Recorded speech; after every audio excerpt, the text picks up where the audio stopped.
बीड जिल्हा कारागृहातील मारहाणीच्या घटनेनंतर तिघांना नाशिकच्या जेलमध्ये हलवलं। अक्षय आठवले, मनीष क्षीरसागर आणि ओंकार सवाईला पाठवण्यात आल्याची माहिती।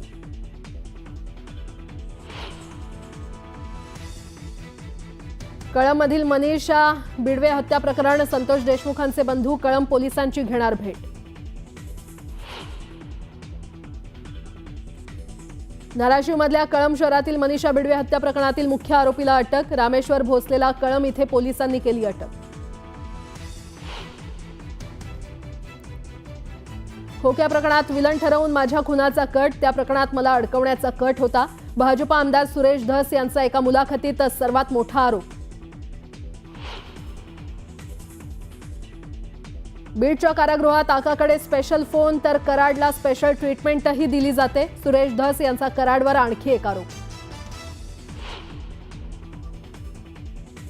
मुंबईतील 93 सालच्या साखळी स्फोटात टाडा कोर्टाचा मोठा निर्णय। मेमन कुटुंबाच्या 14 स्थावर मालमत्ता केंद्र सरकारकडे सोपवण्याचे आदेश।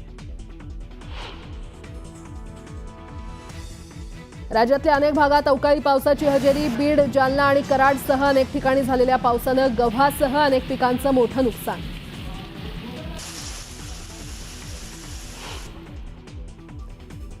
उल्हासनगर पालिकेच्या आरोग्य विभागानं 18 डॉक्टरांना बोगस ठरवत दाखल केले गुन्हे। बोगस डॉक्टर असल्याचं म्हणत कारवाई, तर कागदपत्र न तपासता कारवाई करण्यात आल्यानं डॉक्टरांनी केला विरोध। नाशिकहून अयोध्येला जाणाऱ्या विमान सेवेला सुरुवात। 31 मार्च मध्यरात्रीपासून प्रमुख 35 शहरांसाठी कनेक्टिंग विमान सेवा सुरू। नाशिककरांमध्ये आनंदाचं वातावरण। आणि राज्य सरकारकडून रेडी रेकनरच्या दरात मोठी वाढ। मुंबई वगळता अन्य महापालिका क्षेत्रात सरासरी 6% वाढ। घर खरेदी करणाऱ्यांना बसणार फटका।